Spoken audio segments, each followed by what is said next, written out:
Okay, so last class तक हमने ये सब डिस्कस कर लिया था, टाइप्स ऑफ फोर्सेस। इसमें कहीं कुछ ऐसा कोई डाउट जो आपको डिस्कस करना हो किसी को, कि आगे जो क्वेश्चंस होंगे वो इन्हीं पर बेस्ड होंगे, इन्हीं फोर्सेस पर बेस्ड सारे क्वेश्चंस आएंगे।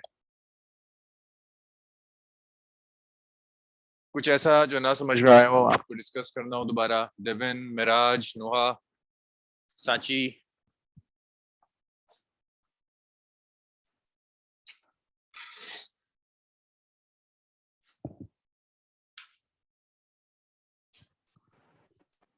हाँ जी, कोई डाउट नहीं है किसी का? सर अर्पित, कोई परेशानी जो हमने कल किया था टॉपिक्स? सर एक बार इसे ब्रीफ में टेंशन बता देना सर। टेंशन, देखो अर्पित, टेंशन वो पर्टिकुलर फोर्स है जिस फोर्स से स्ट्रिंग किसी भी ऑब्जेक्ट को पुल करती है। आपने किसी भी ऑब्जेक्ट को अगर स्ट्रिंग से कनेक्ट कर दिया तो स्ट्रिंग उस ऑब्जेक्ट के ऊपर जो फोर्स अप्लाई करेगी, that force is known as tension. अब जब मैं स्ट्रिंग कहता हूं, स्ट्रिंग मींस वायर, थ्रेड, सब ये सब स्ट्रिंग में आता है। वायर ले लिया आपने, थ्रेड ले लिया आपने, रोप ले लिया, वो सब आपका स्ट्रिंग है। तो वो फोर्स जिससे स्ट्रिंग पुल करती है, that force is known as tension. अब नेक्स्ट है डायरेक्शन ऑफ टेंशन कैसे डिसाइड करेंगे। ये तो पता चल गया कि टेंशन स्ट्रिंग में एक्ट करती है, बट एक्चुअल में वो टेंशन किस डायरेक्शन में एक्ट करेगी, उसके लिए बहुत सिंपल सा है कि स्ट्रिंग के अलोंग एक्ट करेगी और बॉडी से अवे एक्ट करेगी। जैसे आप यहां देख रहे हैं, इस मास पर जो टेंशन होगी वो इस मास से अवे एक्ट कर रही होगी, अपवर्ड्स डायरेक्शन। ऐसी ये वाला जो केस है M1 M2 दो मासेस, यहां भी जो टेंशन होगी वो M1 M2 से अवे एक्ट कर रही है। और देखो M1 की जो टेंशन है वो राइट में एक्ट कर रही है, M2 की जो टेंशन है वो लेफ्ट में एक्ट कर रही है। तो हमेशा जो टेंशन होगी वो away from the body act करती है। यहां तक ठीक है अर्पित? Yes sir.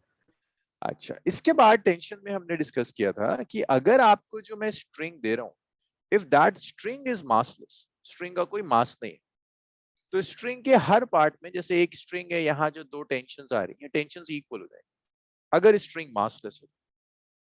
और बाय डिफॉल्ट जब तक वो मेंशन नहीं करता, your string is always massless. अगर स्ट्रिंग का कुछ मास होगा तो वो मेंशन करेगा, अगर मेंशन नहीं कर रहा, दैट मींस आपकी जो स्ट्रिंग होगी, that string is a massless string.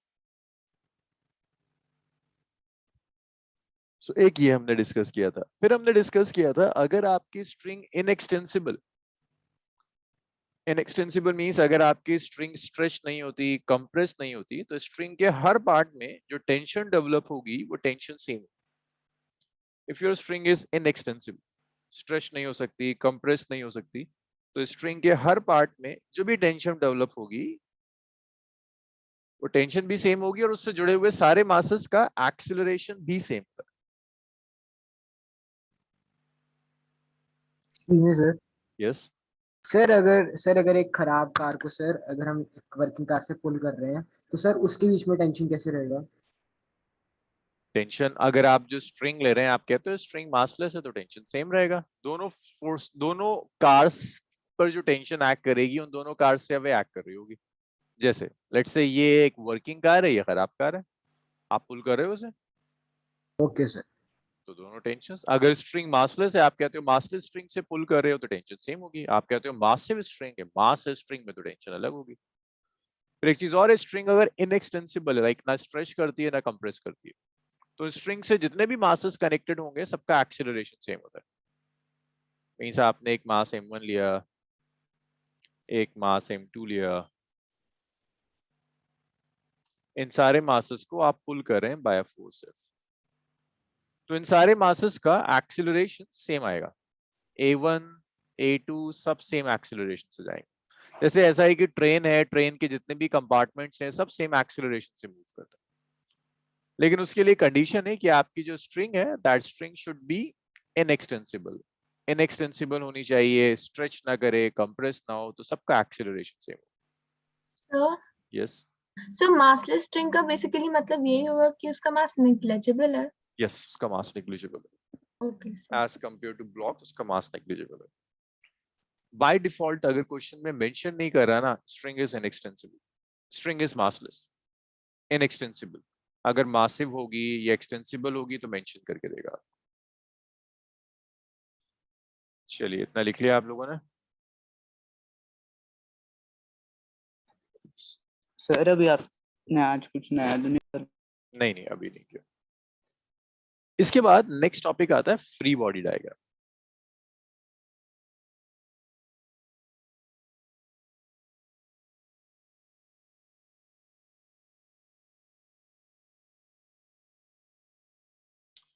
देखिए फ्री बॉडी डायग्राम और एफबीडी,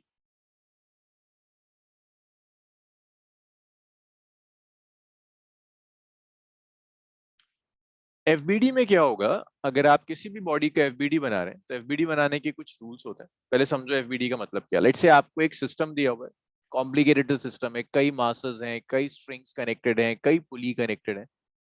तो डायनामिक्स में प्रॉब्लम सॉल्व करने के लिए आप हर बॉडी को अलग ड्रॉ करेंगे। Let's a very rough example, like मैं आपको एक M1 दे रहा हूं, एक M2 दे दिया। मैंने आपसे कहा कि ये M2 जो है, इस M2 से एक पुली अटैच्ड है।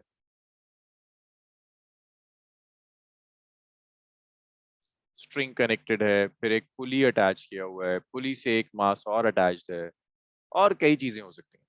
ऐसा कुछ सिस्टम है। मैं आपसे कहता हूँ फ्री बॉडी डायग्राम ड्रॉ करिए। तो फ्री बॉडी डायग्राम का मतलब होगा आप हर मास को अलग ड्रॉ करो, फ्री कर दो बॉडी को सिस्टम से, और जितनी भी फोर्सेस इस बॉडी पर एक्ट कर रही हैं वो सारी फोर्सेस यहाँ अप्लाई कर, जितनी फोर्सेस एक्ट कर रही हैं सारी फोर्सेस अप्लाई कर दीजिए with proper direction. That is free body diagram.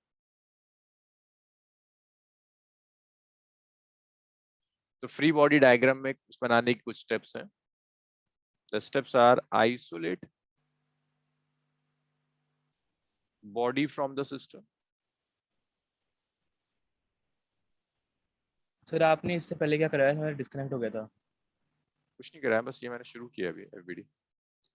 Free body diagram जब आप बनाओगे तो उसको बनाने के कुछ रूल्स हैं। पहला रूल है isolate body from the system, body को सिस्टम से आइसोलेट कर दो।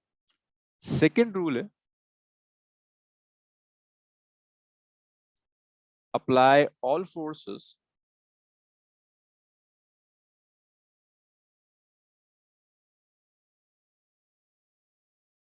acting on body by system। System body पर जो भी फोर्सेस अप्लाई कर रहा है वो सारी फोर्सेस अप्लाई कीजिए with proper direction.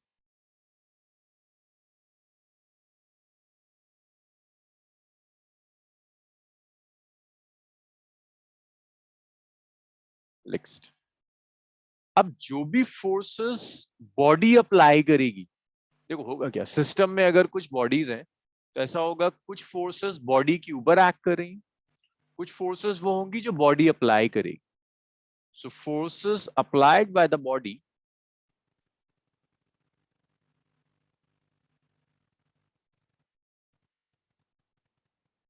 are not considered in FBD। देखिए अगर आपको एक बार FBD ड्रॉ करना आ गया तो FBD ड्रॉ करने के बाद आप कंजर्वेशन ऑफ मोमेंटम, इक्विलिब्रियम, सारी प्रॉब्लम्स कर सकते हो, बट उन सारी प्रॉब्लम्स के लिए इंपॉर्टेंट है आपको FBD ड्रॉ करना आना चाहिए। सो एग्जांपल्स देखिए FBD ड्रॉ करने के लिए। बहुत सिंपल सिस्टम से चलेंगे। ये अर्थ की सरफेस है और अर्थ की सरफेस पर मैंने एक ब्लॉक रख दिया मास m का। मैं आपसे कह रहा हूं कि इस सिस्टम के लिए FBD ड्रॉ करिए। तो देखो इस सिस्टम के लिए FBD ड्रॉ करने के लिए आप क्या करोगे, मुझे बताओगे इस मास पर कितनी फोर्सेस एक्ट कर रही? सर बॉडी रेस्ट पे है। बॉडी रेस्ट में। Sir gravity. Proportional। पहला gravitation, normal weight, yes, weight act करेगा डाउन।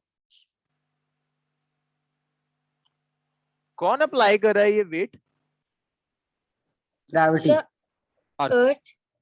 आपको ये और- पता होना चाहिए कौन सी बॉडी किसके ऊपर फोर्स अप्लाई कर रही है। That's very important to draw FBD। So this is force on block by. Earth block पर जो फोर्स अप्लाई करेगा दैट फोर्स इज वेट। अब ये सरफेस है, सरफेस यहां नॉर्मल रिएक्शन एक्सर्ट करेगी, ये एन है, तो ये वो नॉर्मल रिएक्शन है जो सरफेस बॉडी के ऊपर एक्सर्ट कर रही है। So N is normal reaction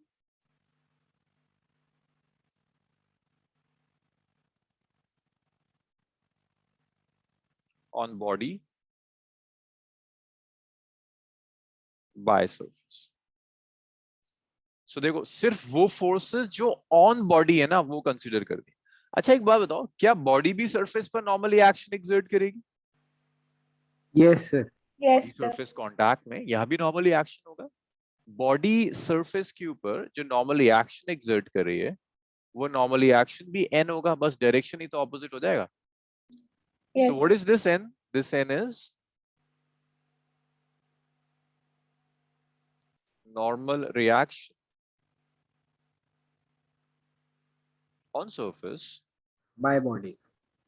by. So surface पर बॉडी जो नॉर्मली एक्शन एक्सर्ट करेगी दैट नॉर्मली एक्शन इज। तो ये तीन फोर्सेस हैं, मुझे बताओगे इसमें से कौन सी फोर्सेस हैं which are on the body? एक ये नॉर्मली एक्शन होगा on the body, And gravitation. Gravitation force. So when we draw the FBD of mass m, जब आप एफबीडी ड्रॉ करोगे मास m का, so we will consider only these two forces. Huh? Sir, could you please explain this again? So you have a body of mass m on the surface.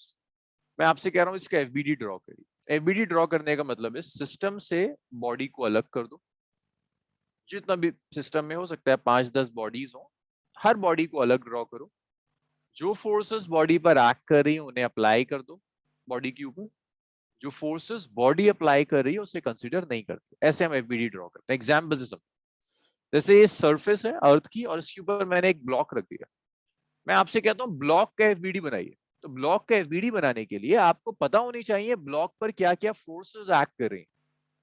So block पर देखो क्या क्या forces act कर रही हैं। पहला, ये surface block पर एक नॉर्मल रिएक्शन एक्सर्ट करेगा N, so this is normal reaction on body by surface. फिर अर्थ इस बॉडी को अपनी तरफ अट्रैक्ट करेगा विद अ वेट mg, तो आप लिख सकते हो this is force on block by earth. उसके बाद नॉर्मल रिएक्शंस, ये बॉडी सरफेस पर जो नॉर्मल रिएक्शन एक्सर्ट करेगी, normal reaction on surface by body, ये वो फोर्सेस हैं जो बॉडी पर एक्ट करेंगी। ये सूरत क्लियर है ना? Sir, अभी भी ढंग से समझ नहीं आया, मतलब क्लियर नहीं इतना। अच्छा देखो, हम फ्री बॉडी डायग्राम ड्रॉ करें।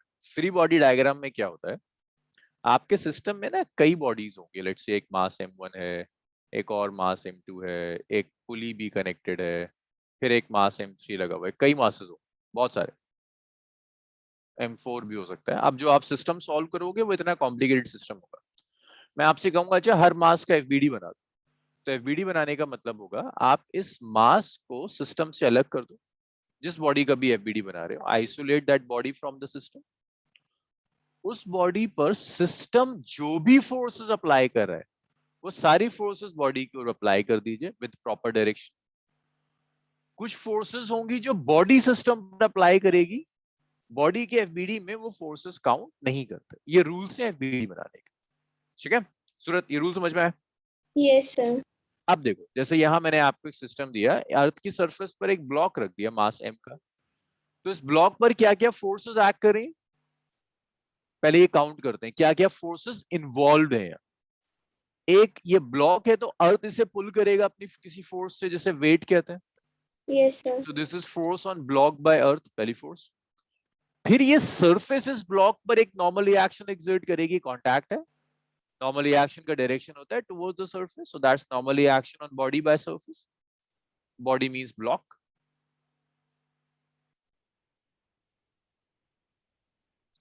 फिर क्या होगा, देखो ब्लॉक भी तो सरफेस पर नॉर्मल रिएक्शन एक्सर्ट करेगा, ब्लॉक Yes. जो सरफेस पर नॉर्मली एक्शन एक्सर्ट करेगा उसका डायरेक्शन टुवर्ड्स द सरफेस होगा, सो दैट्स डाउनवर्ड्स।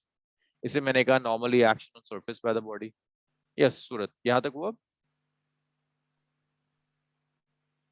तो एफबीडी बनाने के लिए टोटल सिस्टम में जो फोर्सेस हैं हम वो सारी फोर्सेस कंसीडर कर लेते हैं।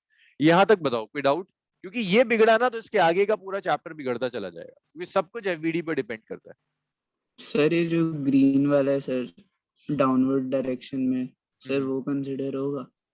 अभी वो देखेंगे कंसीडर होगा या नहीं होगा। पहले ये बताओ ये सारी फोर्सेस क्लियर है जो भी सिस्टम में एक्ट कर रही हैं? यस सर, सर बात सर। कोई ऐसी फोर्स दिख रही है जो मैंने कंसीडर ना करी हो अब तक? सूरज, सांची, टॉप रोशनी? अगर हाइट पे है क्या? नहीं, सरफेस क्या? सरफेस ग्राउंड है सरफेस? सर, मतलब कोई हाइट नहीं है ना उसकी? नहीं नहीं, कोई हाइट नहीं, ग्राउंड पे रखा हुआ है, कोई हाइट नहीं। लाइशा, कोई ऐसी फोर्स दिख रही है जो मिस हो रही हो अभी? No sir. सारी फोर्सेस कंसीडर हो गए। अब हमें ये डिसाइड करना है कि एफबीडी ड्रॉ करते हुए हम किन फोर्सेस को कंसीडर करेंगे। तो हम वो फोर्सेस कंसीडर करेंगे which are acting on the block. So this force is acting on the block, तो हम इसे कंसीडर करेंगे। This force is sir acting on, friction consider नहीं करते? अभी स्मूथ सरफेस है, जब फ्रिक्शन आएगा तो कंसीडर करेंगे, अभी स्मूथ। ये नॉर्मल रिएक्शन जो सरफेस पर एक्ट कर रहा है ये भी हम कंसीडर नहीं करेंगे, क्योंकि ये नॉर्मल रिएक्शन ब्लॉक पर नहीं एक्ट कर रहा, सरफेस पर एक्ट कर रहा है। रीजन समझ में आया ग्रीन वाला नॉर्मल रिएक्शन क्यों कंसीडर नहीं कर रहे? Because that is by the body. By the body हम फोर्सेस नहीं लेंगे, हम वो फोर्सेस लेंगे which are acting on the body. अब आप नॉर्मली एक्शन ड्रॉ कर दो। एक नॉर्मली एक्शन अपवर्ड्स आ गया एंड वेट डाउनवर्ड्स आ गया विच इज एच। ये नॉर्मली एक्शन, ये आपका एफबीडी हो गया। सो ये प्रोसेस है, आप सारी फोर्सेस लोगे, जिसका भी आप एफबीडी बना रहे हो उस पर जो फोर्सेस एक्ट कर रही हो फोर्सेस ले लीजिए विद द प्रॉपर डायरेक्शन, आपको एफबीडी मिल जाएगा। चलिए इतना लिखिए, फिर उसके बाद और एफबीडी क्वेश्चंस करते हैं जिसमें एफबीडीज आपको ड्रॉ करते हो।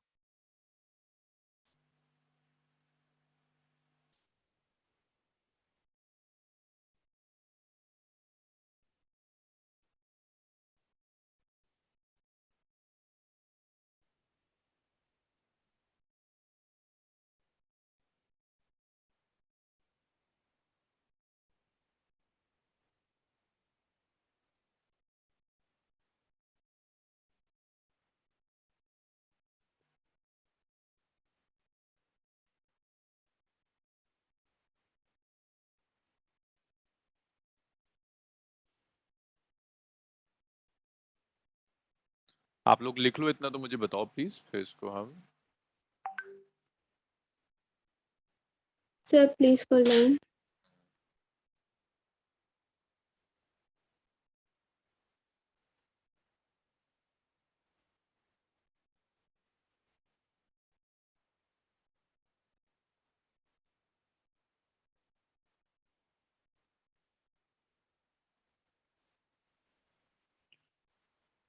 अब से आप जो कुछ भी पढ़ोगे लॉज ऑफ मोशन में उसमें आप एफबीडी ड्रॉ करेंगे। लाइक ऐसा है, अगर किसी को वेलोसिटी नहीं आती तो वो काइनेमेटिक्स नहीं समझ सकता। ऐसे अगर आप में से किसी को एफबीडी नहीं समझ में आया, फ्री बॉडी डायग्राम उसका मिस हो गया, तो फिर वो आगे का लॉज ऑफ मोशन नहीं समझ पाएगा। नोहा, फ्री बॉडी डायग्राम आया कुछ समझ में? Yes sir. महराज? सर।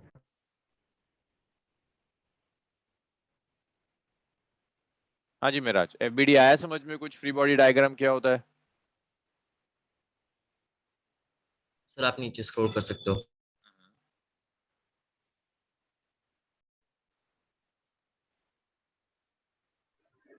सर एक क्वेश्चन था कि हम फ्री बॉडी डायग्राम बनाते क्यों है? ओके देखो रीजन ये होता है क्या, जब आप डायनामिक्स की प्रॉब्लम सॉल्व करोगे ना तो आपका बहुत बड़ा सिस्टम है, 4 to 5 बॉडीज हैं। साइमल्टेनियसली उन 5 बॉडीज की फोर्सेस कैलकुलेट करना, साइमल्टेनियसली इक्वेशंस बनाना बहुत टफ हो जाता है। So what we do is हम एक एक बॉडी को अलग सॉल्व करते हैं, तो आपका सिस्टम आसानी से सॉल्व हो जाएगा। हर बॉडी आप अलग सॉल्व करोगे तो आपको रिजल्ट्स आसानी से मिल जाएंगे। एक चीज और भी होती है अनवी, होता है क्या, लाइक अगर आपके पास एक सिस्टम है 2 बॉडीज का और मैं आपसे कहता हूँ कि टोटल फोर्स कैलकुलेट कर दो सिस्टम में, तो यूजुअली क्या होगा, एक्शन रिएक्शन कैंसिल हो जाएगा, क्योंकि मैं तो आपसे कह रहा हूँ पूरे सिस्टम का ऐड करो, तो ये n और ये n कैंसिल हो जाएगा, आप कैलकुलेट ही नहीं कर पाओगे। तो सिंप्लीफाई करने के लिए, सॉल्व करने के लिए बेस्ट है कि आप हर ब्लॉक को अलग कर दो, सॉल्व करो और जो आंसर आया उसे रिपोर्ट कर दो। ये दो रीजंस हैं एनवी, एक सिंप्लीफाई हो जाता है, दूसरा एक्शन रिएक्शन पेयर्स कैंसिल नहीं होंगे जब आप हर बॉडी को अलग अलग कंसीडर करें। ठीक है। Yes sir. एफबीडी के बाद नेक्स्ट कॉन्सेप्ट आता है इक्विलिब्रियम का।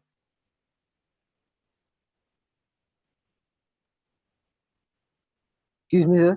यस सर अगर ऑब्जेक्ट सर हाइट पे प्लेस्ड है तो सर इसका एफबीडी कैसे बनेगा? अभी आएंगे अक्षत, अभी तो मैं क्वेश्चंस पर आऊंगा एफबीडी के। ठीक है, वहां आपको सब दिख जाएगा, सारी पॉसिबिलिटीज, वरना आप जितना सर एक पूछोगे बार ना। हाँ सर एक बार टेंशन थोड़ा सा समझा देना सर। अभी मैं जैसी टेंशन के क्वेश्चंस पर आऊंगा मैं एक बार और ले लूंगा। ठीक है, अभी तो फिर से टेंशन आएगा क्वेश्चंस में। इसको ये इक्विलिब्रियम समझ लो, उसके बाद टेंशन आ जाएगा। देखो इक्विलिब्रियम का क्या मतलब है। इक्विलिब्रियम वो कंडीशन है जिसमें net force on the body zero होता है।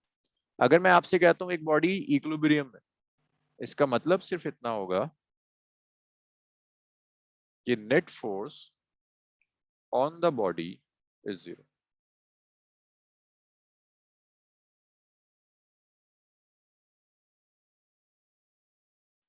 So if a body is in equilibrium, that means net force on the body is zero. ये equilibrium का मतलब। So कुछ भी अगर मैं आपसे कहता हूँ equilibrium में है, एक system equilibrium में है, एक body equilibrium में, that means net force on that particular body, net force on that particular system is zero. अब देखो अगर net force zero है तो आप क्या क्या conclude कर सकते हो? Acceleration जो होगा, that acceleration would be zero. Net force zero means acceleration zero. ये इक्विलिब्रियम है। अब देखिए टाइप्स ऑफ इक्विलिब्रियम क्या हो सकता है।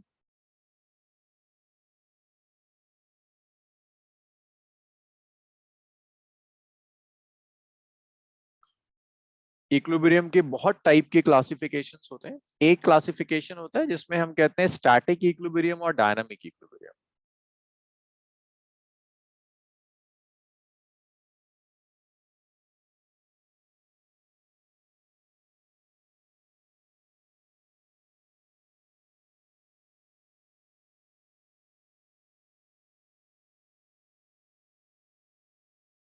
स्टैटिक इक्विलिब्रियम और dynamic equilibrium.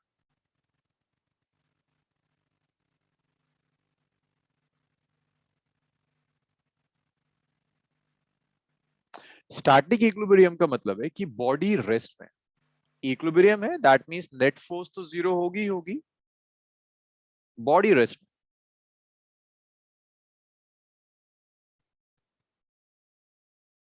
Means velocity zero, static equilibrium. Dynamic equilibrium का मतलब होगा इक्विलिब्रियम है, नेट फोर्स तो जीरो है यहां भी, लेकिन बॉडी यूनिफॉर्म मोशन में। यूनिफॉर्म मोशन का भी मतलब यही है, फोर्स जीरो।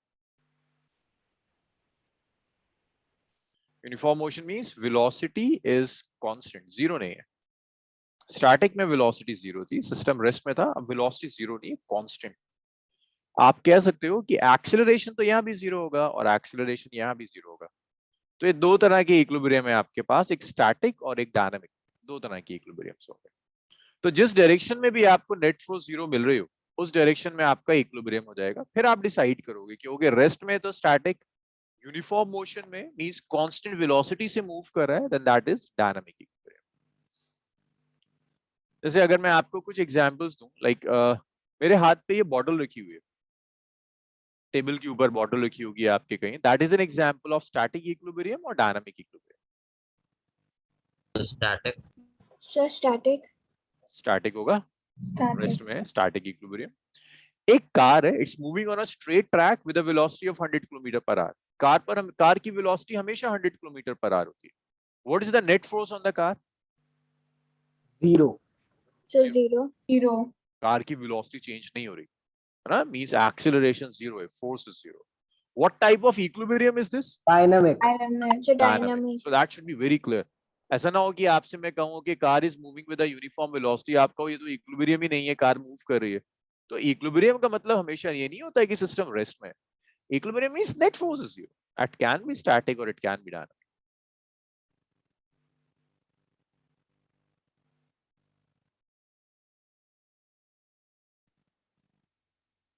चलिए इसको लिखिए। तो सर इसका मतलब है कि जो सारे ऑब्जेक्ट्स हैं अर्थ में वो इक्विलिब्रियम में है। अर्थ की सरफेस पर हाँ, जो रेस्ट में है सब इक्विलिब्रियम है, जो रेस्ट में वो ओके सर, इक्विलिब्रियम है। मतलब कि ठीक वो है, स्टैटिक स्टैटिक इक्विलिब्रियम में आ इक्विलिब्रियम, जाएंगे, और जो राइट। कांस्टेंट चल रहे हैं जैसे अर्थ रोटेट कर रही है वो कांस्टेंट स्पीड से कर रही है तो वो इक्विलिब्रियम में ही होगी। नहीं नहीं, अर्थ रोटेट कर रहा है तो वेलोसिटी का डायरेक्शन चेंज हो रहा है, तो यूनिफॉर्म वेलोसिटी नहीं है, फोर्स एक्ट कर, ओके सर। ठीक है, वो इक्विलिब्रियम में होगा। चलिए इसको भी लिखिए। ठीक है सर। यस, सर इक्विलिब्रियम मतलब ये है ना कि एक ऑब्जेक्ट के ऊपर से सारी फोर्सेस कैंसिल आउट हो रही है, तभी सर वो जीरो आ रही है। बिल्कुल, नेट फोर्स जीरो मींस सारी फोर्सेस एक दूसरे को कैंसिल आउट कर रही है, definitely. Okay sir. But equilibrium का ये कभी मतलब मत समझना है कि equilibrium means body is at rest, हाँ, वो हमेशा नहीं होता, यस सर। ठीक है। ये बड़ा मिसकंसेप्शन हो जाता है जो परेशान करता है। ऐसे नहीं है कि बॉडी रेस्ट में, equilibrium means net force is zero.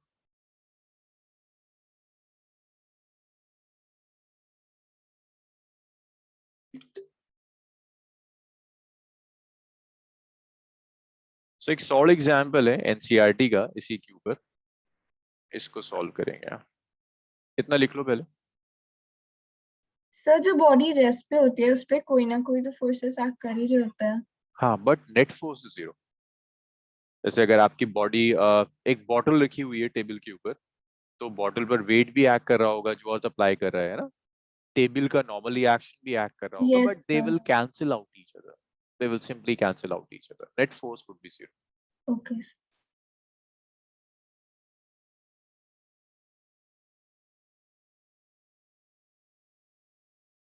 इस क्वेश्चन को प्लीज लिख लो, इसको जल्दी से लिख लो फिर सॉल्व करते हैं। बहुत इजी क्वेश्चन है इक्विलिब्रियम के ऊपर। सर नीचे करना।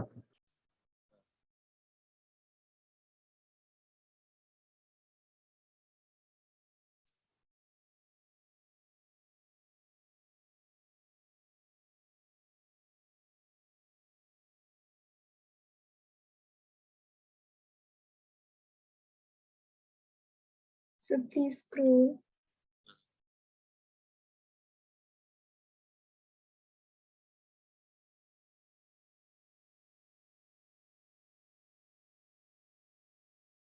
सर ठीक है,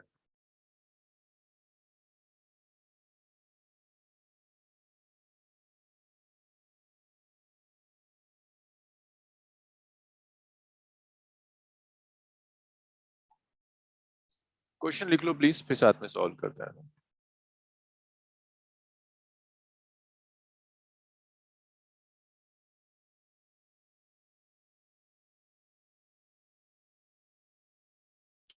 सर एक बार टेंशन समझा दो। हाँ,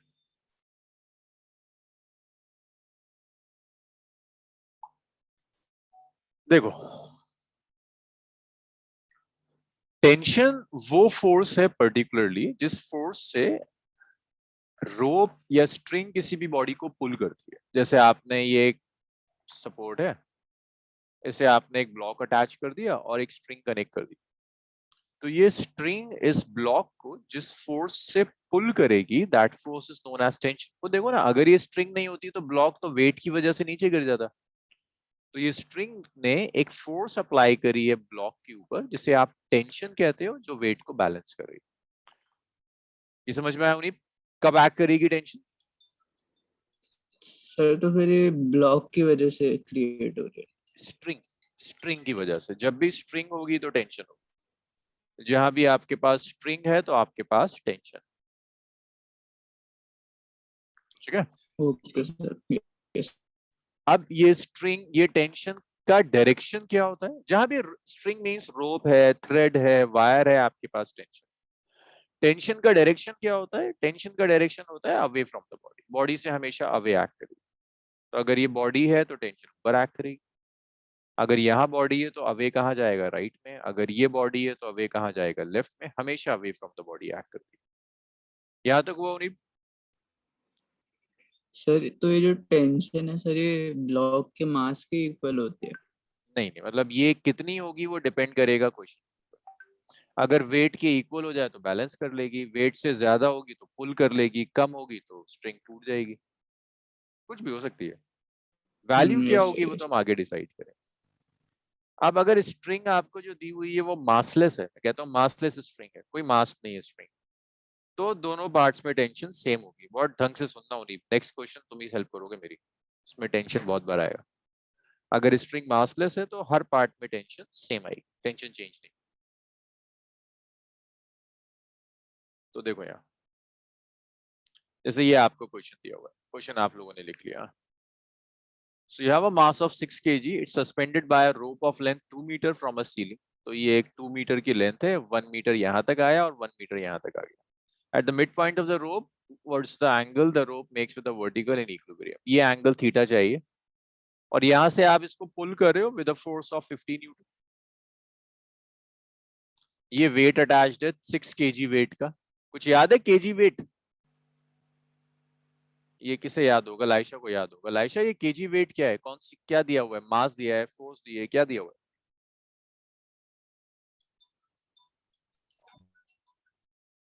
सर क्या?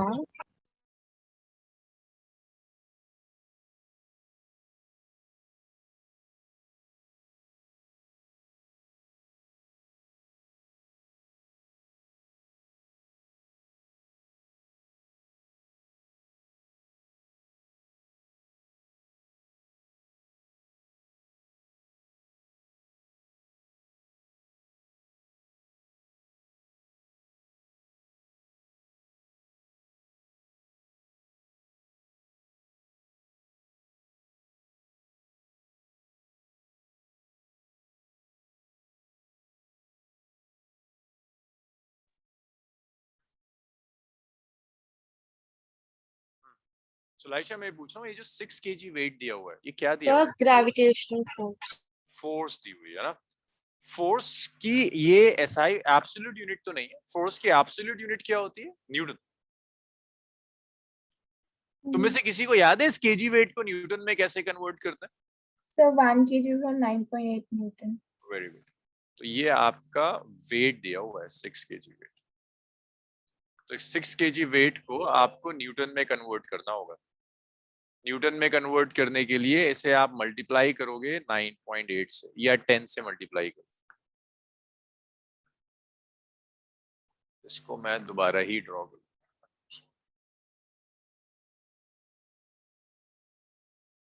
देखिए आपने क्या किया, एक स्ट्रिंग ली,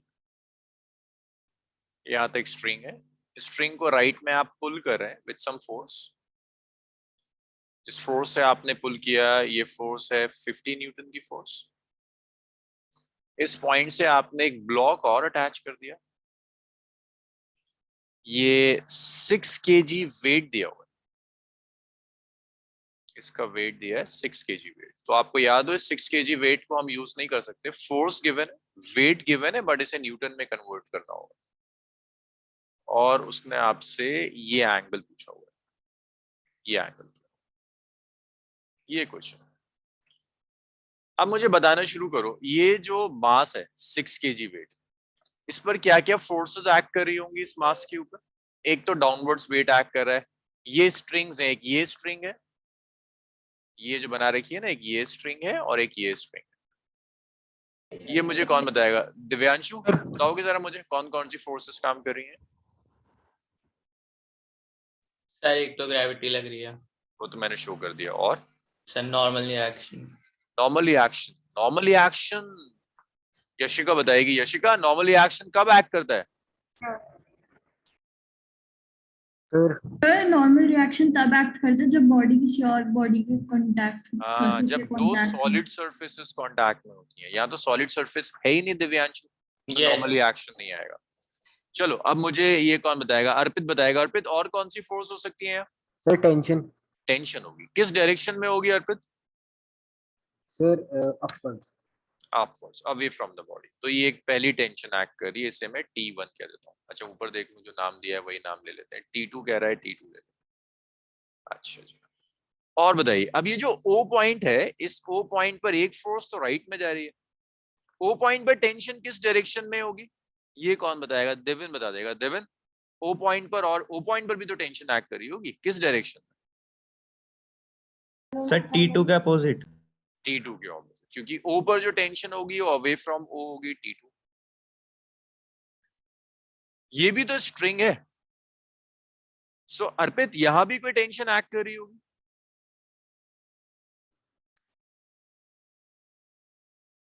अर्पित, यस तो सर। ऊपर वाली स्ट्रिंग, हाँ ये वाली स्ट्रिंग ना, ऊपर वाली तो डॉटेड मैंने ड्रॉ किया, तो कुछ नहीं, तो डायरेक्शन सिर्फ एक्सिस ड्रॉ किया, ये स्ट्रिंग है। यहां पर अर्पित किस डायरेक्शन में टेंशन मिलेगी? सर सर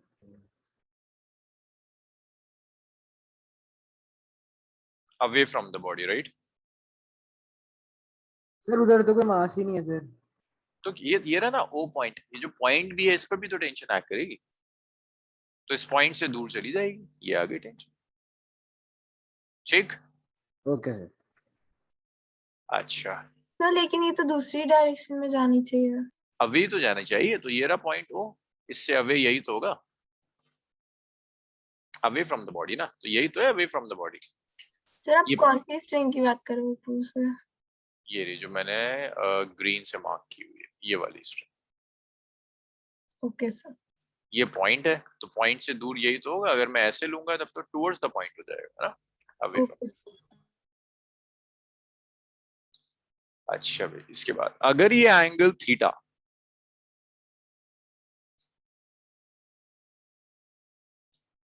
तो ये थीटा है, तो ये भी थीटा होगा।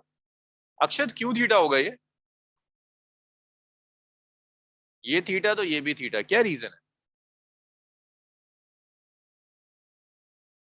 Sir sir alternate interior. Alternate interior, alternate angles है ना।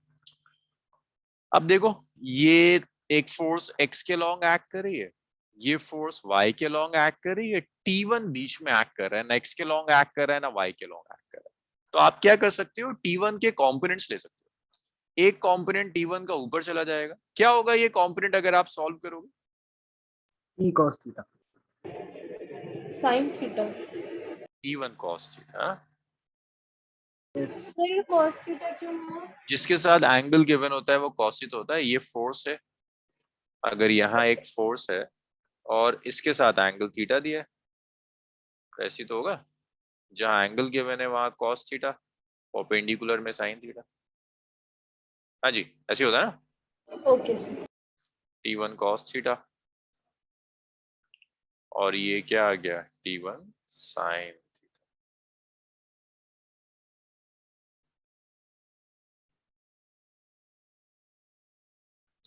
T1 cos theta and T1 sin theta. अब आपका सिस्टम इक्विलिब्रियम में, जब इक्विलिब्रियम होगा तो x के अलोंग भी इक्विलिब्रियम होगा, y के अलोंग भी इक्विलिब्रियम होगा, equilibrium along x axis.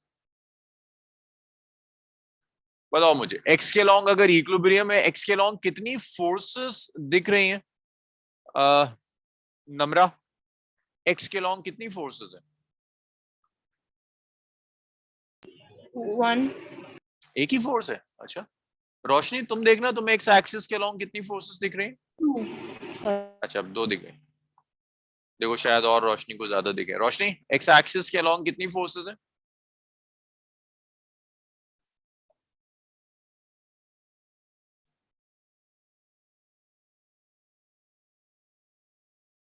Roshni, number of forces along x axis. ये देखो, ये ना क्लास में आके बंक करे आज। साची, number of forces along x axis कितनी? 3। कितनी? 3। 3। चलो मैं जरा काउंट करता हूँ। एक तो ये मिल गई मुझे फर्स्ट फोर्स, एक ये मिल गई सेकंड फोर्स, तीसरी फोर्स कौन सी है साची? सर जो ऊपर है। एक्स के अलोंग, ये एक्स एक्सिस है ऊपर। Okay sir. 2। रोशनी, एक्स एक्सिस तो इसी को कहते हैं ना, ये इसको कहते हैं एक्स एक्सिस, और इसको कहते हैं वाई एक्सिस। सो एक्स एक्सिस के अलोंग तो सिर्फ 2 फोर्सेस, एक 50 न्यूटन और एक T1 sin थीटा। इक्विलिब्रियम तभी हो सकता है जब जितनी फोर्स लेफ्ट में एक्ट कर रही है उतनी फोर्स राइट में एक्ट करे, तभी तो एक दूसरे को कैंसिल करेंगे। तो आप लिख सकते हो कि T1 sin theta will be equal to 50, that is first equation। यहां तक बताओ, कोई प्रॉब्लम किसी को? No sir. एवन, मुनीब? सर ये नेगेटिव नहीं होगा? नहीं, हम ऐड नहीं कर रहे ना, मैं तो सिर्फ ये कह रहा हूँ लेफ्ट वाला और राइट वाला दोनों इक्वल है। अगर आप नेगेटिव ले रहे हैं तो आप ऐसे कहोगे कि T1 sin थीटा और -50 का सम 0 है, फिर राइट में ले जाओ, फिर वही हो जाएगा। Okay sir. सर एक मिनट क्वेश्चन दिखा देना।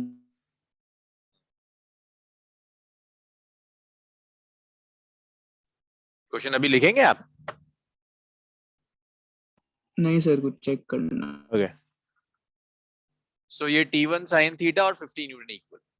अब इसके बाद जरा देखो y एक्सिस के लॉ। इक्विलिब्रियम लेते हैं अलोंग y एक्सिस। फिर से काउंट करो जरा, सूरत काउंट करो, y एक्सिस के लॉन्ग कितनी फोर्सेस है?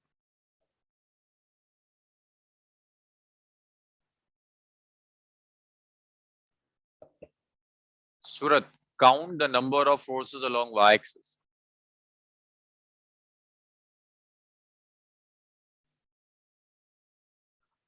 नहीं रोशनी, अच्छा अच्छा अच्छा अच्छा, रुको रुको रुको सर 3। रुको रुको, पहले मैं लिख तो दूं मैं किसका इक्विलिब्रियम ले रहा हूं। मैं ले रहा हूं इक्विलिब्रियम ऑफ पॉइंट O। मैं पॉइंट O का इक्विलिब्रियम ले रहा हूं, ये पॉइंट O।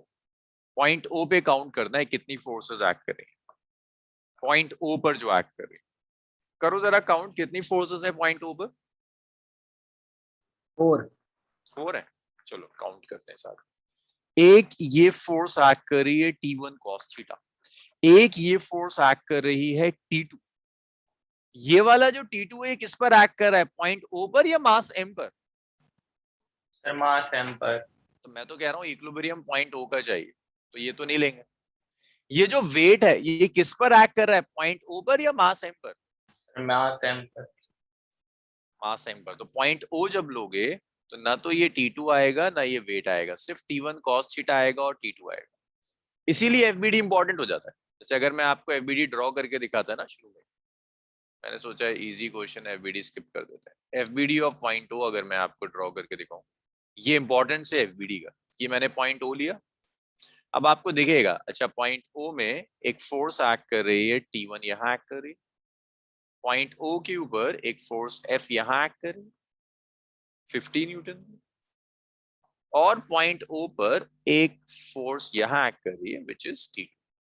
और पॉइंट O के जब मैंने T के कंपोनेंट्स लिए तो यहाँ T1 cos थीटा एक्ट कर रहा था और ये T1 sin। तो मैंने इक्विलिब्रियम लिया पॉइंट O का, तो देखो इसमें कहीं भी mg नहीं आ रहा, वेट नहीं आ रहा और ये T2 नहीं आ रहा। ये FBD क्लियर है पॉइंट O का? सर जो ऑन Yes, बॉडी पे होता है वो फोर्स अलग डायरेक्शन में ही जाएगा ना, उस बॉडी के सेम डायरेक्शन में नहीं होगा। जरूरी नहीं है, कहीं भी हो सकता है, मतलब वो तुम्हें मुझे बताना पड़ेगा किस स्पेसिफिक बॉडी की हम बात कर रहे हैं। Okay sir.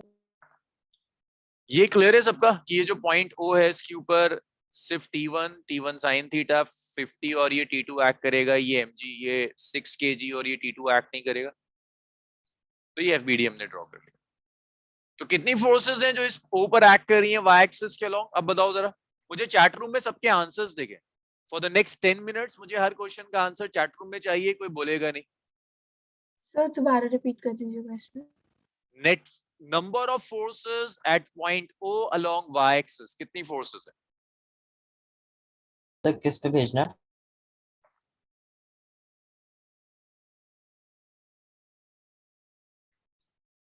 एक मिनट,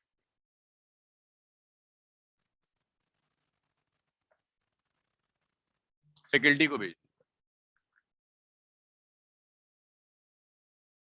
नम्रा का सही आया है, अर्पित का गलत है, सांची का ठीक है, रोशनी का गलत, आयुषी का भी गलत, अक्षत का ठीक है, अनवी का भी गलत है, यशिका ठीक कर रही है। मैं सिर्फ वाई एक्सिस के अलोंग पूछ रहा हूँ, सिर्फ वाई एक्सिस के along forces on point two. Arpit का अब सही है, देविन का गलत है, दिव्यांशु का सही है, आयुषी का ठीक है, नोहा का अब भी गलत है। देखिए रोशनी का ठीक है। वाई एक्सिस के अलोंग एक तो ये एक्ट कर रही है और एक ये T2 एक्ट कर रही है, दो फोर्सेस है ना वो पॉइंट पर अलोंग वाई एक्सिस। इसे क्यों भूल गए? जिन लोगों का 1 आ रहा है आप सिर्फ इसे देख रहे हो, इसे क्यों भूल रहे हो T2? ये भी तो ऊपर एक्ट कर रहा है ये वाला। So, दो फोर्सेस है, एक T1 cos थीटा और एक T2।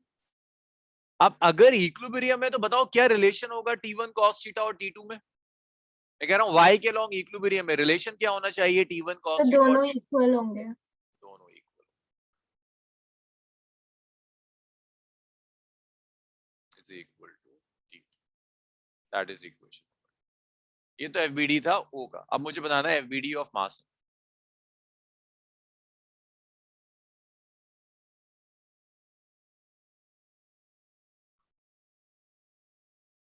मास M का जब मैं FBD बना रहा हूं, काउंट करो मास M पर कितनी फोर्सेस हैं X के अलोंग। नहीं सॉरी, XY नहीं, टोटल बता दो मास M पर टोटल कितनी forces. Total number of forces on mass M। XY से मतलब नहीं है, सब काउंट कर लेना। सांची का ठीक है, आयुषी ठीक कर रही है और दिव्यांशु का भी ठीक है। सर आपने क्या पूछा? Total number of forces on mass M। ये जो मास M है इस पर टोटल कितनी फोर्सेस एक्ट कर रही हैं। अर्पित का भी ठीक है, नम्रा का ठीक है, अनवी का गलत है, दिविन का भी गलत है, यशिका का सही है, नोहा गलत कर रही है, अक्षत ठीक है, उनीब तुम नहीं लिख रहे हो, लाइशा का ठीक है, सूरज आपका आंसर नहीं आया, उनीब का नहीं आया। सर मुझे समझ नहीं आ रहा। ये मास M दिख रहा है उनीब?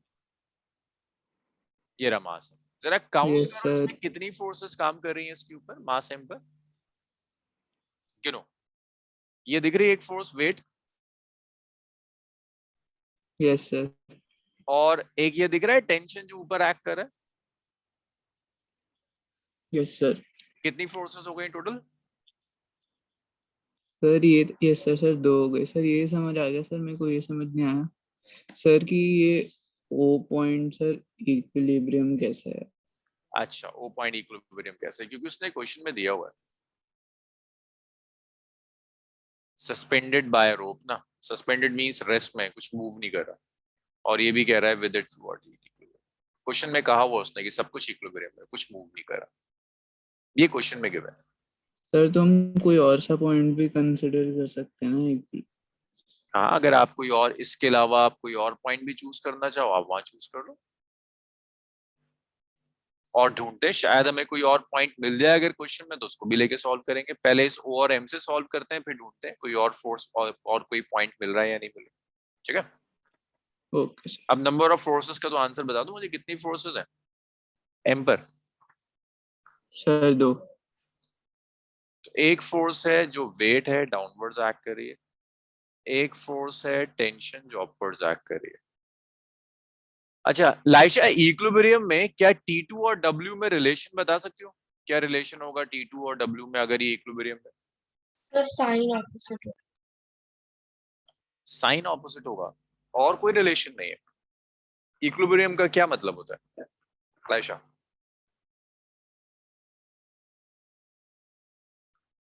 हाँ लाइशा बताओ मुझे, इक्विलिब्रियम का क्या मतलब होता है?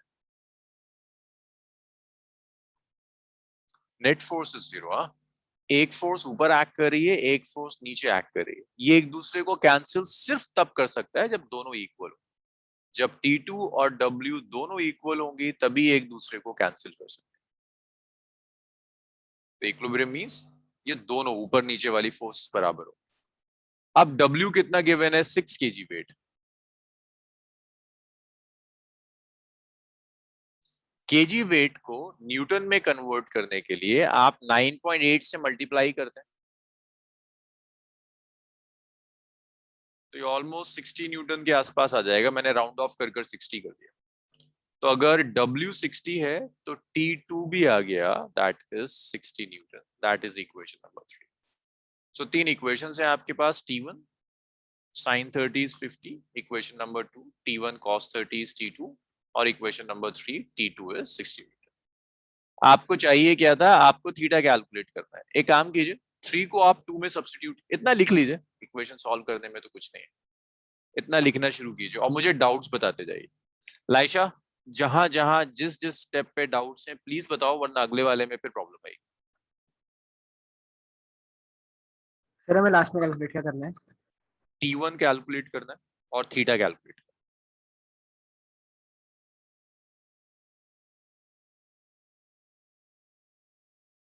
सर एक बार क्वेश्चन दिखा दीजिएगा। क्वेश्चन लिखने का टाइम नहीं है, तो पहले Okay, दिया था sir. मैंने लिखने का टाइम। हाँ, इसको सर इसमें ये जो T2 है सर, ये 2 बार क्यों लिखा है? 2 बार क्यों है ना, क्योंकि एक बार टेंशन इस O पॉइंट पर एक्ट कर रही है और एक बार टेंशन इस M पर एक्ट कर रही है। 2 बॉडीज है ना, एक बार O पर एक्ट कर रही है, सर दूसरी बॉडी कौन सी है?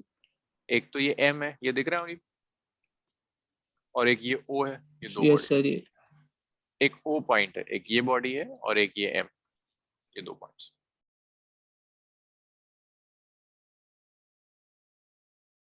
लाइशा, ये FBD आया समझ में? Yes, sir.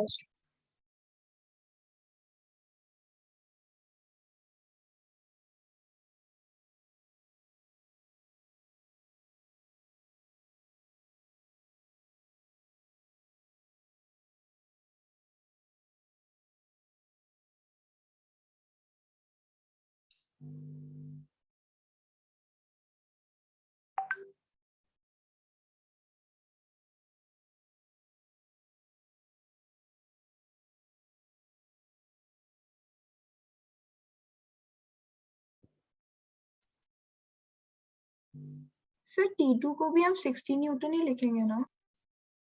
T2 को हाँ, T2 60 तो है। सिर्फ टेंशन की फिर यूनिट न्यूटन ही लेंगे। टेंशन फोर्स है। ओके। नम्रा 1 तो नहीं लगता मुझे, चेक करो एक बार और।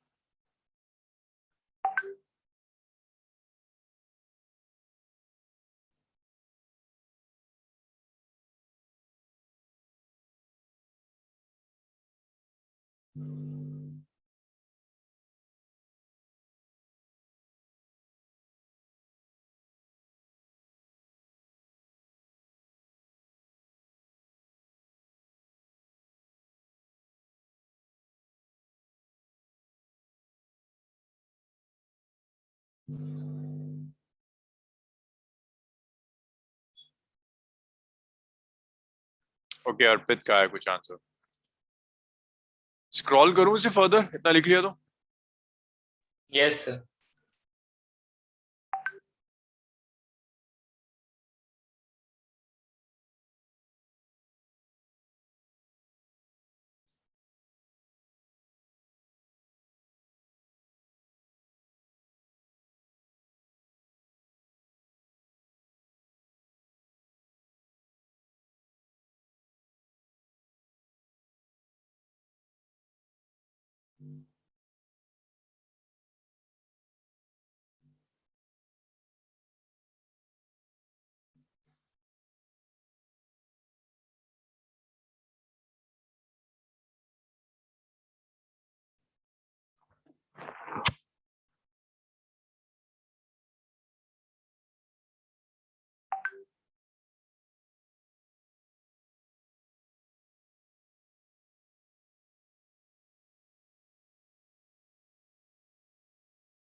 अब देखिए,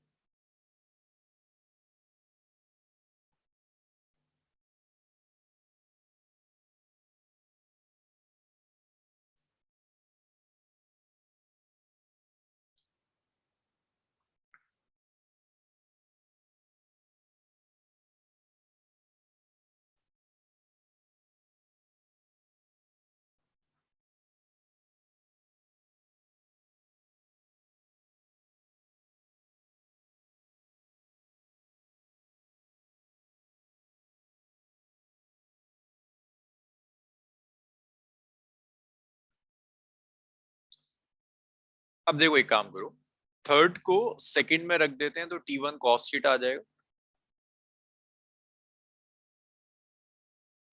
सो आपको मिल जाएगा T1 cos theta is equal to 60।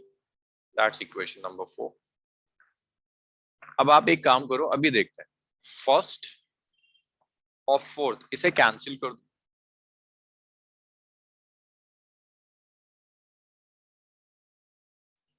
जब आप कैंसिल करेंगे then we have T1 sin theta is equal to 50।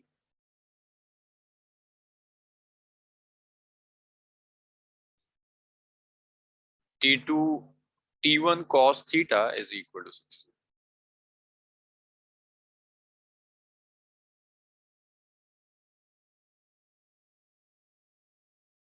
Sin theta by cos theta is tan theta। 0 से 0 कैंसिल हो गया, which is 5/6।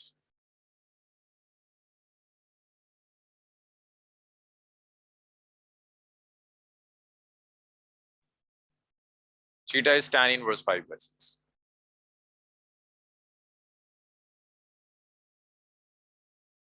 तो ये एंगल होगा जो कैलकुलेट करवा रहा है। लिखिए और जल्दी से चैट रूम में लिखकर बताओ समझ आया नहीं आया, क्योंकि ये नहीं आया तो कोई पॉइंट ही नहीं है नेक्स्ट क्वेश्चन कराने का। तो समझ आया तो y लिख देना, नहीं आया तो n लिख देना। मैं दोबारा समझा दूं। और बहुत ऑनेस्टली जिसको नहीं आ रहा प्लीज n लिख दो, मैं नाम नहीं लूंगा अगर आप नहीं चाहते हो क्लास में, मैं समझा दूंगा उसको दोबारा, क्योंकि इसके बिना मैं नेक्स्ट न्यूमेरिकल नहीं करा सकता। ओके सब लिख दो प्लीज, जल्दी जल्दी से लिख दो। सर अब T1 भी निकालना है। हाँ T1 भी निकालना है। अब जो लोग समझ चुके हैं वो T1 ट्राई करो, और एक आध बच्चे चाहते हैं कि मैं रिपीट करूं तो मैं रिपीट करवा देता हूं। देखो सुनो यहाँ क्या हो रहा है। आपको ये सिस्टम दिया है, देखो जरा सिस्टम समझना। एक स्ट्रिंग है, इसको मान लीजिए ए पॉइंट से एक स्ट्रिंग आई ओ पॉइंट तक। ओ पॉइंट पर आप स्ट्रिंग पर एक हॉरिजॉन्टली फोर्स लगा रहे हो 50 न्यूटन की, और इस स्ट्रिंग से आपने नीचे एक मास अटैच कर दिया m। अब मैं आपसे कह रहा हूं ये पूरा सिस्टम इक्विलिब्रियम में, मुझे बता दो कितने एंगल पर स्ट्रिंग टिल्ट हुई हो।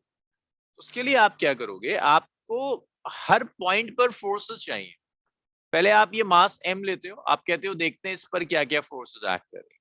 देखिए मास m पर क्या क्या फोर्सेस एक्ट कर रही है। मास m का वेट एक्ट कर रहा है नीचे, जो 6 kg वेट दिया है। मास m पर टेंशन एक्ट कर रही है ऊपर T2। पहले एफबीडी m का देख लेते। तो मैंने मास m का एफबीडी बनाया, मैंने कहा था ना जो भी फोर्सेस एक्ट कर रही है मास m पर वो देखेंगे। एक टेंशन T2 एक्ट कर रहा है, एक वेट एक्ट कर रहा है। मास m इक्विलिब्रियम में तभी हो सकता है जब मास m पर जितनी फोर्स ऊपर एक्ट करी उतनी नीचे। भाई एक पेन है, मैं आपसे कहूं मैं ऊपर पुल कर रहा हूं कुछ फोर्स से और पेन को अपनी जगह रखना है, तो आप कहोगे जितनी फोर्स ऊपर है उतनी नीचे होगी, तभी तो मूव नहीं करेगा।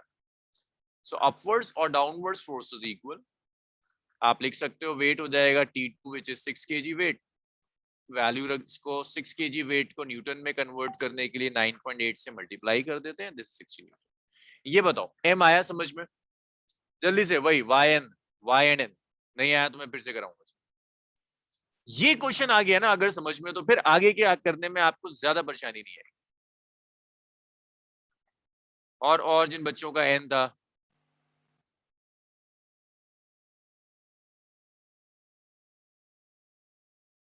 चलो ओके, जितनी फोर्स ऊपर उतनी फोर्स नीचे, आपने इसे बैलेंस कर दिया। अब इसके बाद देखो ओ पॉइंट, ये जो ओ पॉइंट है इस पर देखिए कितनी फोर्सेस एक्ट कर रही हैं।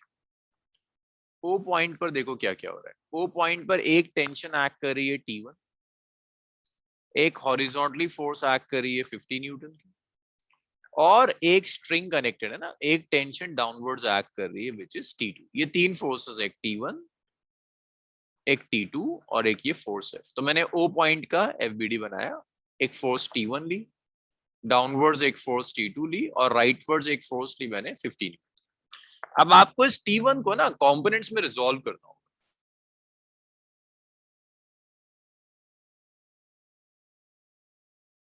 सो T1 का एक कंपोनेंट ऊपर आया T1 cos थीटा, एक लेफ्ट में आया। कंपोनेंट्स रिजॉल्व करना सब जानते हैं, वेक्टर सब कर चुके हैं।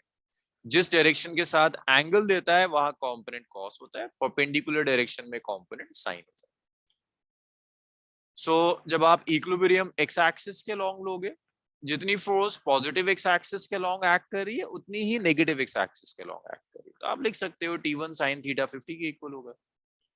वाई एक्सिस के लॉन्ग देखो, इक्विलिब्रियम तभी होगा जब जितनी फोर्स ऊपर एक्ट कर रही है उतनी फोर्स नीचे एक्ट कर रही है। ऊपर एक्ट कर रहा है T1 cos थीटा, नीचे एक्ट कर रहा है T2, तो आप लिख सकते हो ये दोनों भी इक्वल हो गए। यहां तक बताओ, ये आया क्लियर?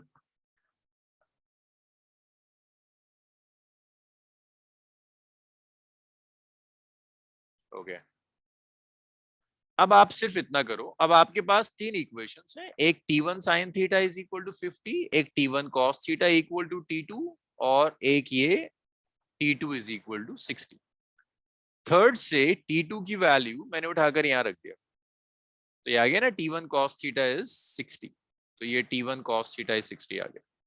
मुझे थीटा कैलकुलेट करना है, तो मैंने दो इक्वेशंस ले ली, एक इक्वेशन नंबर 1 ली, एक इक्वेशन नंबर 4 ली, दोनों को डिवाइड कर दिया, डिवाइड कर tan थीटा आ गया 5/6। नाउ T1 उसने पूछा नहीं था, लेकिन अगर आप T1 कैलकुलेट करना चाहते हो तो मैं आपको हिंट दे रहा हूं,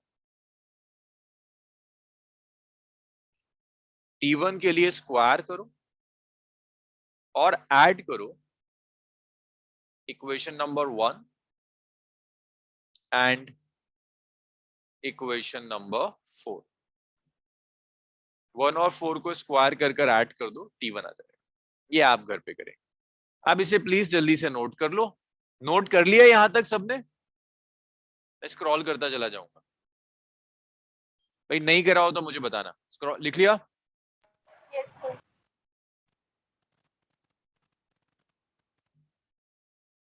यहां तक भी सब लिख चुके हैं?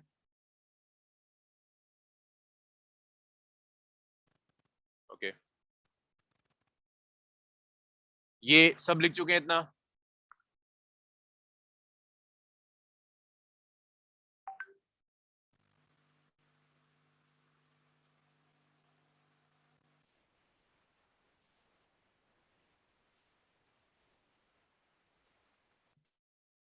ये भी सब लिख चुके हैं?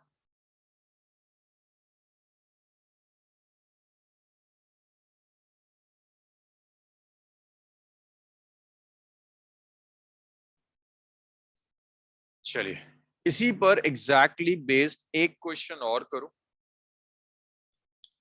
एक क्वेश्चन और करोगे तो शायद कुछ और थोड़ा बहुत तुम्हें समझ में आ रहा हो कि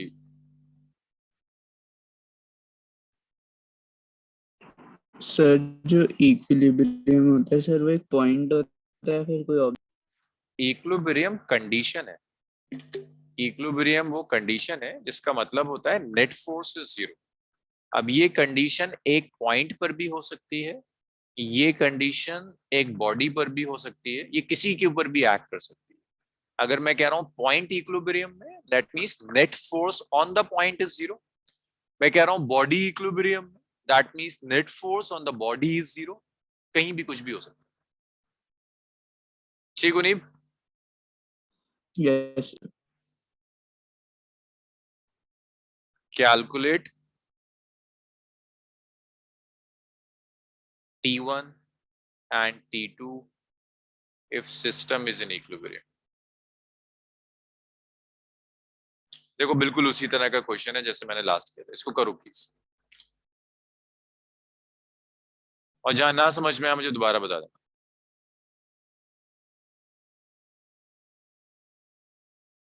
सर मैंने लास्ट क्वेश्चन का भेजा है। ओके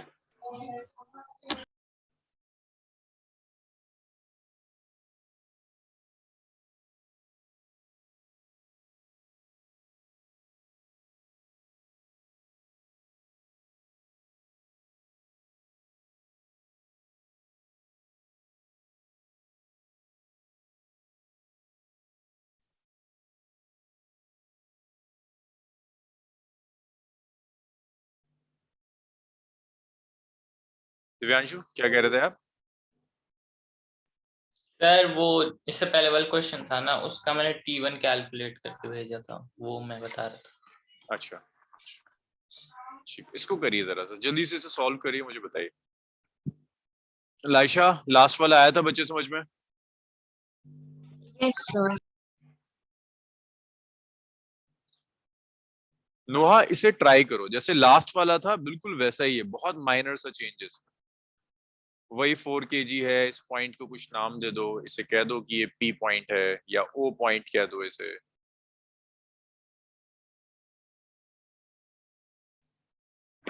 एक्स एक्सिस के लॉन्ग कैलकुलेट करो, वाई एक्सिस के लॉन्ग कैलकुलेट करो।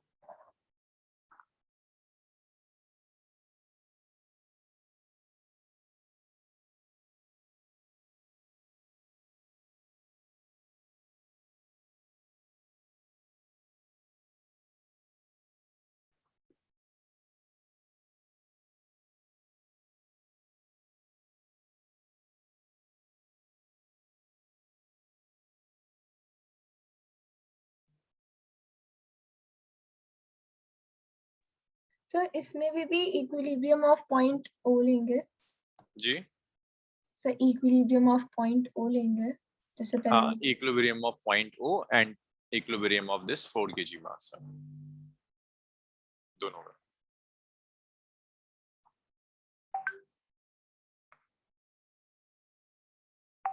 जहां जहां डाउट्स आ रहे हैं ना, मुझसे पूछते जाओ।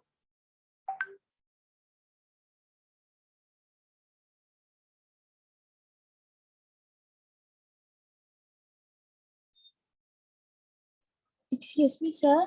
यस, सर हम इसमें cos थीटा कैसे लेंगे?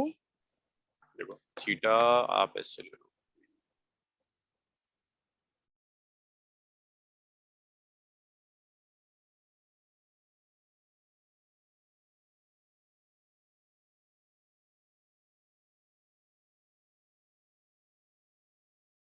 आप इसको थीटा ले लो।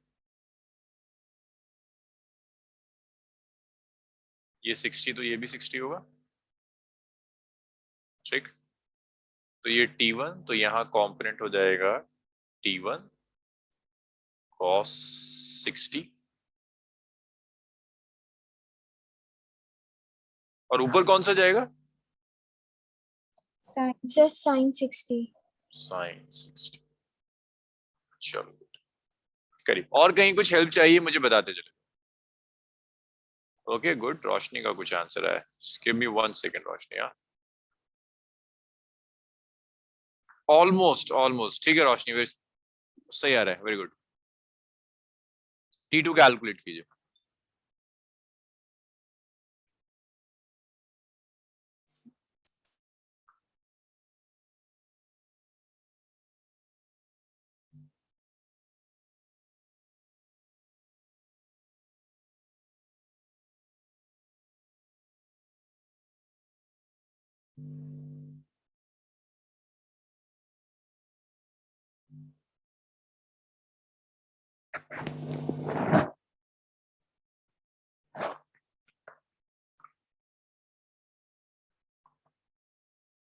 ओके, एक मिनट, अभी चेक करता हूँ आपका जो आ रहा है।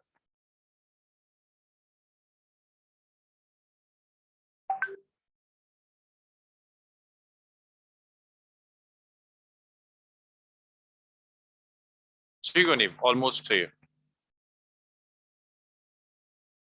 T2 भी कैलकुलेट करो। और आंसर्स का इतना टाइम क्यों लग रहा है? सर इसमें हम g की वैल्यू 10 ले लें? 10 ले लीजिए, बिल्कुल ले लीजिए, 10 ले लीजिए, कोई प्रॉब्लम।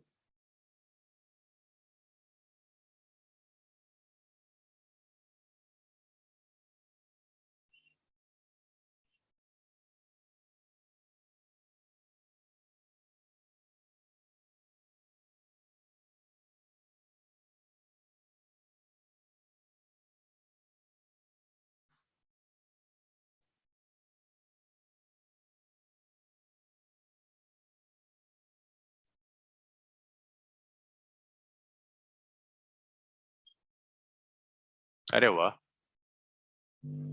अर्पित कुछ ठीक है रोशनी, T2 सही आ रहा है।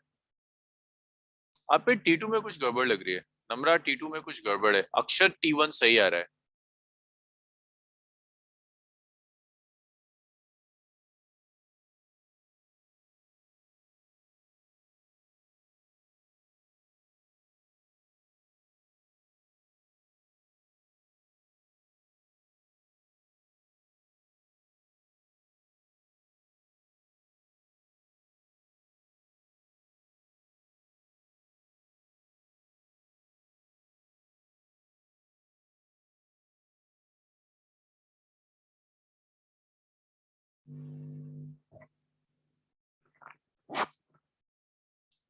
चलो अक्षत का आया, उनीप का T2 आया, अक्षत, ठीक है, वेरी गुड।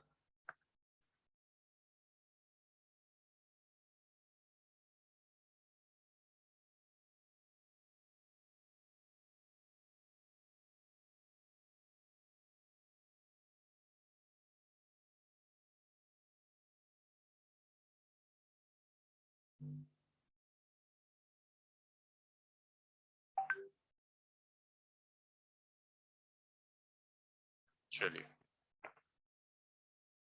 ओके, चेक करते हैं आप लोग जो कर रहे हैं वो कैसे।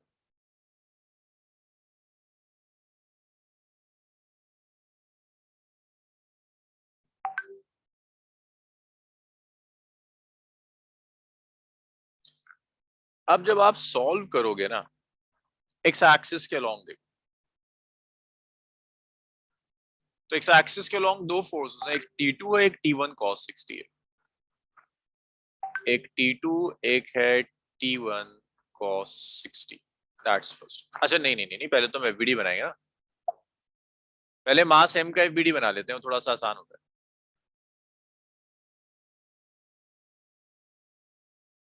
अभी मैं चेक करता हूँ सबके आंसर्स। एफबीडी ऑफ 4 kg, तो ये जो 4 kg वाला मास है इसका आप एफबीडी बना लो। इस 4 kg वाले मास पर क्या क्या फोर्सेस एक्ट कर रही होंगी? एक इसका वेट एक्ट कर रहा है, विच इज 4 kg वेट, और देखो इसके ऊपर एक टेंशन और एक्ट कर रही होगी, कुछ नाम देना पड़ेगा उस टेंशन को। T1 T2 तो हो गया, इसको कुछ नाम देना होगा T3, और यहां भी आएगी T3, ऐसी होगा ना। आप फोर्सेस देखोगे इस पॉइंट पर, एक तो T2 एक्ट कर रहा है, एक T1 एक्ट कर रहा है, एक नीचे T3 भी तो एक्ट करेगा। 4 kg पर भी डाउनवर्ड्स वेट एक टेंशन एक्ट करेगी, जिससे मैंने T3 कह दिया। अब जब आप फर्दर सॉल्व करोगे ना,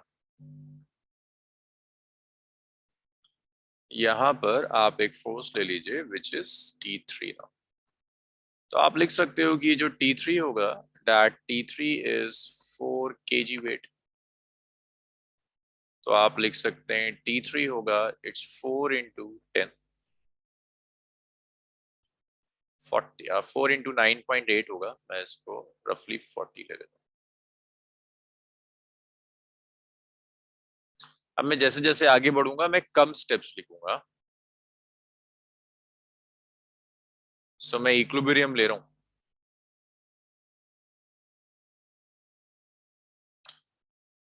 इसमें किसी को कोई प्रॉब्लम? T3 आ गया। अब अगर एक बार T3 आ गया आपके पास, तो अब यहां आ जाओ, अब इस पॉइंट O का एफबीडी बनाते हैं।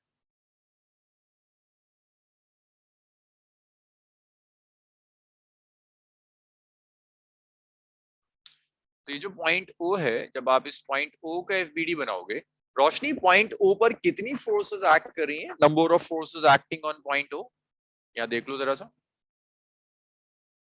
कितनी फोर्सेस जो O पॉइंट पर एक्ट कर रही हैं? So 2. 2? अरे यार क्या क्या गड़बड़ करते हो, बताओ। मैं तुम्हें अब तक फोर्सेस काउंट करने नहीं सिखा पाया। एक बार प्लीज चैट रूम में लिख देना कितनी फोर्सेस तुम्हें लगता है पॉइंट ऊपर एक्ट करी, सब लिखो। Very good Sanchi. No, Sanchi का गलत, अक्षत का भी गलत, और लिखो लिखो जल्दी लिखो, फोर्सेस एक्टिंग ऑन हो, तभी तो सीखोगे। गलतियां नहीं करोगे तो सीखोगे कैसे? सिर्फ आपको एक्स एक्सिस ये टोटल फोर्सेस एक्टिंग ऑन ओ कितनी है? देविन का बिल्कुल सही है, अक्षत का बिल्कुल सही, अर्पित का ठीक है, दिव्यांशु का गलत है, अनवी का ठीक है, नोहा ठीक कर रही है। चलो नोहा धीरे धीरे ना ट्रैक पर आ रही है आप। नम्रा का गलत है, रोशनी भी गलत सोच रही है, सांची का सही है, सूरत, अरे सूरत अनम्यूट करो, तुमसे तो मुझे बात करनी है, अनम्यूट करो, अनम्यूट करो। फोर्सेस काउंट करते हैं, कहाँ गई सूरत? सूरत माइक काम कर रहा है ठीक? उनीप का भी गलत, यशिका का भी गलत। हाँ, ओ पॉइंट है Surat, let's count the number of forces, है ना। सो एक फोर्स तो ये T1 हो गई, राइट? Yes sir. और एक फोर्स ढूंढिए जो ओ पर एक्ट कर रही हो। Yes sir. बताओ मुझे एक और फोर्स बताओ जो ओ पर एक्ट कर रही हो। एक तो T1 है, और कौन सी दिख रही है आपको? T3। T3। दो फोर्सेस हो गई। और कोई फोर्स जो टी पर ओ पर एक्ट कर रही हो? ढूंढो। एक T1 आपने सही कहा, एक T3, और कोई फोर्स जो ओ पॉइंट पर एक्ट T2। करे? T2। कितनी हो गई टोटल? सर 3। 3। तो आप 1 क्यों कह रही थी? मतलब 1 का क्या लॉजिक था? सिर्फ आपका नहीं, एक कई और बच्चे 1 कह रहे हैं। 1 क्यों लग रहा था सूरत? अरे मुझे रीजन तो बता दो। अच्छा यशिका बताएगी, यशिका का भी बनाया था। यशिका 1 क्यों आ रहा था? एक फोर्स क्यों आप ले रही? फिर मुझे लगा जो उसकी तरफ एक्ट कर रहा है तो मैंने नहीं T3 नहीं, को काउंट किया। ना, सारी मुझे फोर्सेस सर जो यही ऊपर एक्ट। लगा था। अच्छा अच्छा, सारी फोर्सेस जो अलग अलग जो बॉडी पर एक्ट करें, 3 फोर्सेस का। और 5 वालों, तुम ना सुनोगे मुझसे, 5 वालों तुम ये भी काउंट कर रहे हो ना, इसे और इसे भी? ईमानदारी से बताना मुझे। उन्हीं यस सर। ये भी तुमने काउंट यस करा सर, ना? वो रिजॉल्व करके तो बस T1 काउंट करेंगे, वो भूल गया हाँ था। भाई, T1 ही तो था जिसको रिजॉल्व करके दो पार्ट्स में लिए, कोई अलग से फोर्सेस यस थोड़ी थे। सर, यस सर, वो भेजने के बाद समझ आया जब आपने बोला गलत है। बहुत सारे कर रहे हैं काम, 5 वाले भी बहुत थे। तो अब ओ पॉइंट सर का एक बार भी, फिर से हाँ उन्हें वॉइस क्रैक हो गई दोबारा। सर एक बार फिर से फोर्सेस काउंट करवाने हैं। देखो, एक T1 काउंट किया, ओ पर जो एक्ट कर रही है। एक T2 काउंट किया, ओ पर जो एक्ट कर रहा है। और T3 काउंट किया। T1, T2 और T3, ये रहा। ये नहीं आएगा। Yes sir. T1 sign sir और 60 और और T3 जो सर उस पे अप्लाई कर रहा है वो तो ब्लॉक इस पर। ब्लॉक पर एक्ट कर रहा है, इस पे थोड़ी ना। मैं तो इसकी फोर्सेस पूछ रहा हूँ जो इस पर एक्ट कर रही है। ये तो इस पर एक्ट ओके कर सर। रही है। अच्छा, इसके बाद तो जब मैं ओ पॉइंट का एफबीडी बनाऊंगा, तो ओ पॉइंट पर देखो, एक फोर्स तो आप लोगों ने कहा ये एक्ट कर रही है, और इसका नाम था T1, and this angle is 60 degree. फिर आपने इसे रिजॉल्व भी कर दिया था। आपने कहा था ओके, यहाँ पर एक T1 cos 60 होगा और एक T1 sin 60। एक बार सीख जाओ ना कुछ, तो फिर बड़ा आसान हो जाएंगे समझाना तुम्हें। और भाई ये T2 है, लेफ्ट में T2 एक्ट कर रहा है, और देखो ये डाउनवर्ड्स हो जा रहा है ना, डाउनवर्ड्स काम कर रहा है T3। बस ये फोर्सेस हैं। एक्स एक्सिस के अलॉन्ग देख लो इक्विलिब्रियम। एक्स के अलॉन्ग दो फोर्सेस हैं। रोशनी, T2 और T1 cos 60 में बच्चे कोई रिलेशन बता सकती हैं आप मुझे? एक्स एक्सिस के अलॉन्ग दो फोर्सेस हैं, एक T1 cos 60 और एक T2 है। कोई रिलेशन बता सकती हैं इन दोनों में? सब फोर्स इक्वल होंगे ना, both the forces would be equal. जितना लेफ्ट उतना राइट। ऐसे याद रखो ना, लेफ्ट और राइट में इक्वल होंगे तभी तो बॉडी अपनी जगह रहेगी। सो आप लिख सकते हो T2 is equal to T1 cos 60।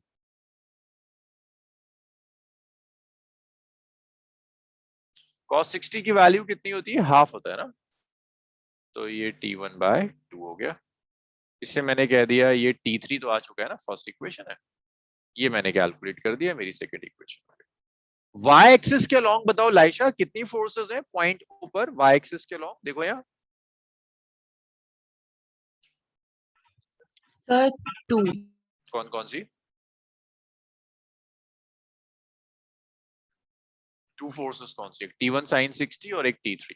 Yes sir. और ये दोनों इक्वल होनी चाहिए ना, इक्विलिब्रियम में अगर बिल्कुल इक्वल होंगे, T1 sin 60 और T3। तो आप लिख सकते हो T3 is T1 sin 60। sin 60 कुछ होता है, sin 60 कितना होता है? √3/2। That is equation number 3। तो आप एक काम करो ना, आपने जो T3 कैलकुलेट किया है उसे हम थर्ड में रख देते हैं, तो T1 आ जाएगा। T3 करा है ना 1 में, 1 को थर्ड में रख देते हैं। तो जब आप 1 को थर्ड में रखोगे तो T3 आ गया 40, which is T1 into √3/2। तो यहाँ से T1 आ गया 40 into 2 divided by √3।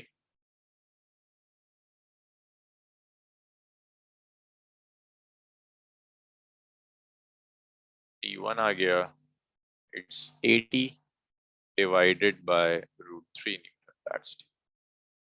अब अगर एक बार T1 आ गया तो फिर कुछ भी आ सकता है। T1 की वैल्यू 2 में रख दो, T3 तो ऑलरेडी आ गया था, T1 की वैल्यू 2 में रख दो तो T2 आ जाएगा।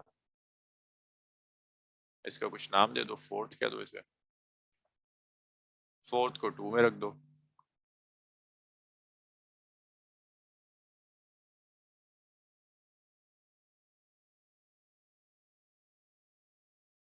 फोर को जब 2 में रख दोगे तो T2 हो जाएगा T1/2।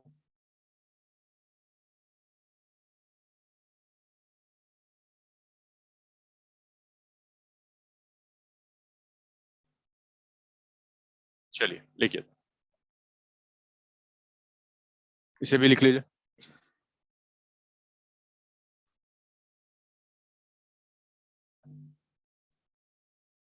ठीक है सर। यस, सर ये वन नोट की नोटबुक सर, ये मतलब सर ये खुलती नहीं सर मेरे से तो। नहीं हो रही है। सर होती है सर, बस एक स्लाइड दिखता है सर, ना उसको नीचे करवाता हूँ सर ना साइड पे करवाता हूँ सर, समझ ही नहीं आता। ये ऐसे खुलता होगा ना, इसे पीछे कर लिया करो। सर ये वन नोटबुक की वो फोन में बुरी तरीके से ही खुलती है, मतलब ये लैपटॉप में सही खुलती है। अच्छा अर्पित, तो ये प्रॉब्लम हो सकती है फोन में। मैं तो लैपटॉप पे खोलता हूँ। उसमें भी नहीं, मतलब उसमें ऐसे खुलता होगा अर्पित। इसको एक बार पीछे कर लो तो फिर शायद पूरा दिखेगा। ये सर ये बंद ही नहीं होता सर, ये जो स्लाइड आपने खोला था ना अभी, सर ये बंद ही नहीं होता वो। हाँ सर ये ऐसे ही रहता है और दिखता भी कुछ नहीं है। अच्छा, आपने वन नोट डाउनलोड किया हुआ है? नो सर, सर वो वेब पे ही लोड होता है सर। एक बार उसका सॉफ्टवेयर डाउनलोड कर लो, वेब ऐप डाउनलोड कर लो, फिर प्रॉब्लम नहीं होगी। Okay sir. क्योंकि खुलता तो है, क्योंकि हम सारी टीम्स जो है सब इसी पर काम करती हैं, तो एक दूसरे के साथ शेयर तो हम करते ही रहते हैं, इसी पे चलता है हमारा सब।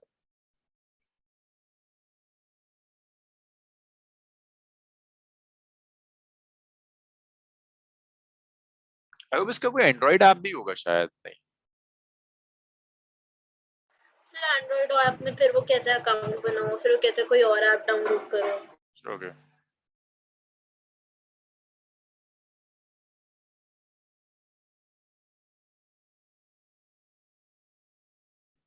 सर नोटबुक का लिंक तो सेम ही रहता है ना?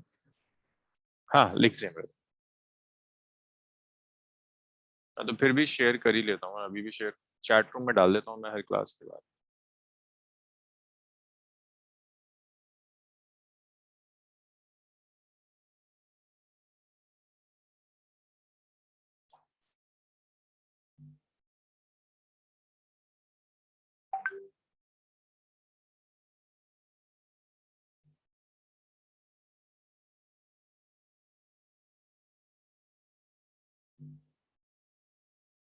चैट रूम में फिर से डाल दिया मैंने। So that was about equilibrium. Next जो भी क्लास होगी उस क्लास में वी विल डिस्कस एफबीडी पर कुछ क्वेश्चंस और हैं, नॉर्मली एक्शन और टेंशन के ऊपर कुछ क्वेश्चंस और पुली, दो चीजें।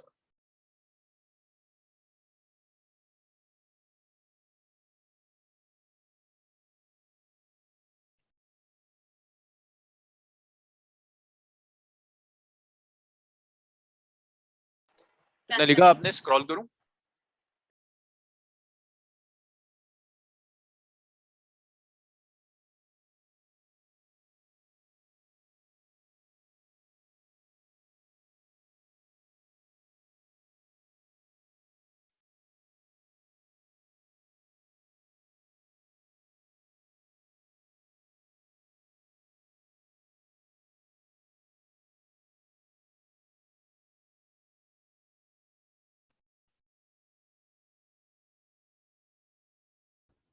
यस, जिसने लिख लिया वो लीव कर सकता है, क्लास ओवर।